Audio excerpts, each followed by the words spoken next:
Praise the Lord. கர்த்தருக்குள் அன்பான தேவ பிள்ளைகளே, உங்களை ஆண்டவராக இயேசு கிறிஸ்துவின் நாமத்தில் வாழ்த்துகிறேன். இந்த நாள் நிச்சயமாக உங்களுடைய வாழ்க்கையில் ஒரு ஆசீர்வாதமான நாளாய் கர்த்தர் கொடுப்பார். அநேகருடைய வாழ்க்கை பார்த்தீர்களானால் சிறையிருப்பில் இருக்கிற ஒரு அனுபவம். சிறையிருப்பு வியாதியின் ரூபத்தில் நம்முடைய வாழ்க்கையில் இருக்கலாம். சிலருடைய வாழ்க்கையெல்லாம் பார்த்தீங்கன்னா ஒரு வியாதி சுகம் ஆனவுடனே பார்த்தா அடுத்த வியாதி வந்துடும். வீட்டில் இருக்கிற ஒரு ஆள் அப்போ தான் ஹாஸ்பிட்டலில் டிஸ்சார்ஜ் ஆகி வந்திருப்பாங்க, அடுத்த ஆள் பலவீனப்படுவாங்க.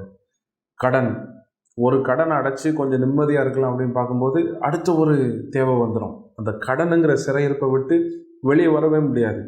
அடிமைத்தனம்ங்கிற ஒரு சிறையிருப்பு. ஏதாவது ஒரு இடத்துல ரொம்ப சின்ன வேலை செய்துட்டு இருப்பாங்க, சொந்தமாக ஒரு தொழில் ஆரம்பிக்கலாம் அப்படின்னு சொல்லி ஆரம்பித்தாக்கா உடனே அதில் நஷ்டம் வந்துடும், இல்லை அதை நடத்த முடியாத சூழ்நிலை வந்துடும். சிறையிருப்பு இதுதான்.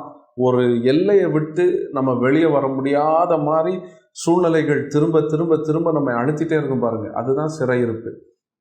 இன்றைக்கு இந்த காலை வேளையில் கர்த்தருடைய ஆவியானவர் சொல்லுகிறார், உன் சிறையிருப்பு நாள் முடிந்தது. அது வியாதியாக இருக்கலாம், அல்லது முன்னேற்றத்திற்கான தடைகளாக இருக்கலாம், குடும்ப வாழ்வாக இருக்கலாம். சில வீட்டிலலாம் பார்த்தீங்கன்னா காரணமே இல்லாமல் சண்டை வரும். அந்த சண்டையை சமாதானப்படுத்தி ஒரு நாள் நிம்மதியாக இருப்பாங்க, அடுத்த நாள் பார்த்தீங்கன்னா திரும்ப மனஸ்தாபம் வந்துடும். சிறையிருப்பு இதுதான். ஆண்டவர் சொல்கிறாரு, ஆமோஸ் தீர்க்கதரிசன புஸ்தகம் 9ஆம் அதிகாரம் 14ஆம் வசனம் சொல்லுகிறது, என் ஜனமாகிய இஸ்ரவேலின் சிறையிருப்பை திருப்புவேன். அவர்கள் பாழான நகரங்களை கட்டி அவைகளில் குடியிருந்து திராட்சை தோட்டங்களை நாட்டி அவைகளுடைய பழரசத்தை குடித்து தோட்டங்களை உண்டாக்கி அவைகளின் கனிகளை புசிப்பார்கள். எவ்வளவு அழகான வார்த்தை. இன்றைக்கு உங்களுடைய வாழ்க்கை சிறையிருப்பில் இருக்குன்னா கர்த்தர் சொல்கிறாரு, அந்த சிறையிருப்பை திருப்புவேன். வியாதிங்கிற சிறையிருப்பு, குடும்ப பிரச்சனைங்கிற சிறையிருப்பு, வேலையில் ப்ரமோஷனுக்கு தடையாக இருக்கிற சிறையிருப்பு, இது எல்லாத்தையும் கர்த்தர் திருப்புவார். திருப்புறது மட்டுமல்ல, அந்த பாழானவைகளை நீங்கள் கட்டுவீர்கள். இத்தனை நாள் அந்த சிறையிருப்பில் இருந்த நிமித்தமாக உங்களுடைய வாழ்க்கை பாழாக இருக்குது பார்த்தீங்களா, அதை கர்த்தர் திரும்ப கட்டுவார். சில நேரத்துலலாம் குடும்பத்தில் சண்டை வந்துட்டா நம்ம யோசிப்போம், திரும்ப பழைய மாதிரி ஒற்றுமை ஆகிறதுக்கு வாய்ப்பு இல்லை. சில பிரச்சனைலாம் பார்த்திங்கன்னா நிரந்தர கரையாக நம்முடைய வாழ்க்கையில் இருக்கும். எத்தனை வருஷம் தாண்டினாலும் அந்த பிரச்சனைகளை நம்ம மறக்க முடியாத மாதிரி இருக்கும். அப்படிப்பட்ட அனுபவங்களோடய நீங்கள் போயிட்டுருக்கிறீங்கன்னா இன்னைக்கு கர்த்தர் அந்த சிறையிருப்பை மாற்றுகிறார். அந்த சிறையிருப்பை கர்த்தர் தகர்க்கிறார். பாழான வாழ்க்கையை கட்டுவேன் என்று வாக்குத்தத்தம் பண்ணுகிறார்.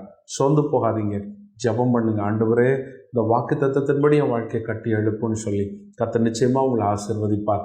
உடைய முகத்தை நோக்கி பார்ப்போமா? எங்கள் அன்பின் பரலோக தகப்பனே, உமக்கு நாங்கள் நன்றி செலுத்துகிறோம்.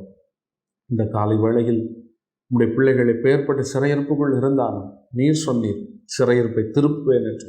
உடைய பிள்ளைகளின் சிறையிருப்பை திருப்புவீராகப்பா. பாழான வாழ்க்கை அவர்கள் கட்டி எழுப்பட்டும். அவருடைய வாழ்க்கையில் நன்மை உண்டாகட்டும்.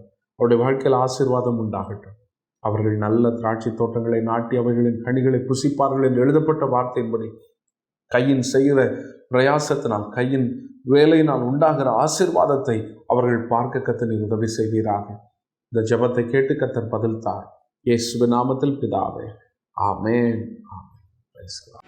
மேலும் தொடர்புகளுக்கு விசுவாசிகள் சபை 6 சபை தெரு, மகாத்மா நகர், ECR, லாஸ்பேட்டை, புதுச்சேரி. செல் 94430 90022 979 179 2656.